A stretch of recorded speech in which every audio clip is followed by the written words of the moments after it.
Announcement தான் வந்து குடுத்திருக்காங்கப்பா. அதாவது வந்து பார்த்தீங்கன்னா, உங்களுக்கு 2 வகையான லேப்டாப் வந்து தரப்போறாங்க. என்ன லேப்டாப் அப்படின்னு யார் யாருக்குன்னு தெரிஞ்சுக்கிறதுக்கு முன்னாடி, நம்முடைய சேனல மறக்காம வந்து சப்ஸ்கிரைப் பண்ணிக்கோங்க. ஃபேக் நியூஸஸ் ஸ்ப்ரெட் ஆயிட்டு இருக்கு எஜுகேஷன்ல. என்ன அப்படின்னு வந்து பார்த்தீங்கன்னா, லேப்டாப் வந்து வழங்கப்பட மாட்டாது அப்படின்னு சொல்லிட்டு சில சேனல்ஸ்லாம் வந்து பார்க்குறீங்க. நியூஸ் சேனல்ஸ்ல வந்து அவங்கலாம் சொல்றாங்க. அதாவது லேப்டாப் வழங்கக்கூடிய திட்டம் இந்த வருடம் நிறுத்தப்பட்டது அப்படின்ட்டு. அது முற்றிலும் ஃபேக்கான தகவல். ஓகேவா?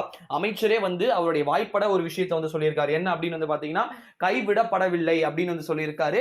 சம் டிலே ஆகும் அப்படின்னு தான் சொல்லியிருக்காரு. நம்ம திரும்ப திரும்ப சொன்னதுதான். ஆகஸ்ட் எண்ட் அப்படின்றதுல மாற்று கருத்தே வந்து கிடையாது. உங்களுக்கான சைக்கிள்ஸ் வந்து அந்தந்த மாணவர்களுக்கு பள்ளிகள்ல வந்து இறங்கிருச்சு. கவர்மெண்ட் ஸ்கூல்ஸ்க்கு மட்டும் தான் வந்து குடுப்பாங்க சைக்கிள்ஸ்லாம்.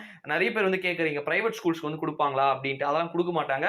அரசு பள்ளிகளில் படிக்கக்கூடிய கிட்டத்தட்ட 11ஆம் வகுப்பு மற்றும் 12ஆம் வகுப்பு 2018, 19, 19, 20, 20, 21 இப்ப கரண்ட்ல இருக்கக்கூடிய 21, 22ன்னு 4 பேட்ச் மாணவர்களுக்கும் கிட்டத்தட்ட வந்து பாத்தீங்கன்னா லட்சக்கணக்கான மாணவர்கள் வந்து இருக்காங்க. காமர்ஸ் குரூப் குடுப்பாங்களான்னு வந்து கேக்குறீங்க. இல்ல ஒன்லி கம்ப்யூட்டர் சயின்ஸ் மட்டும் குடுப்பாங்களான்னு கேக்குறீங்க. அதெல்லாம் என்ன இது? என்ன லாஜிக்? அப்படிலாம் வந்து கிடையாது. எல்லாருக்குமே வந்து குடுப்பாங்க. சில ஃபேக் நியூஸஸ் ஃபேக் நியூஸ் பரப்பக்கூடிய 2, 3 சேனல்கள் வந்து இருக்காங்க. அவங்க தான் வந்து தொடர்ந்து வந்து பரப்பிக்கிட்டே வந்திருக்காங்க. அதெல்லாம் வந்து கிடையாது.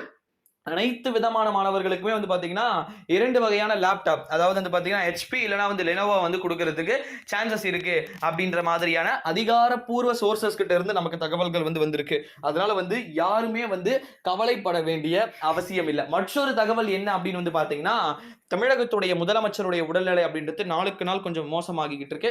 அவருக்காக வந்து கொஞ்சம் பிரேவும் வந்து பண்ணிக்கோங்க. ஏன்னா அவர் தலைமையில தான் வந்து இந்த நிகழ்ச்சிகள் அப்படின்றது வந்து நடைபெற உள்ளதாக தகவல்கள் வந்து வெளியாயிருக்கு. அதுவும் குறிப்பாக இந்த நேத்தே வந்து இதுக்கான அனௌன்ஸ்மெண்ட் வெளிவர இருந்துச்சு.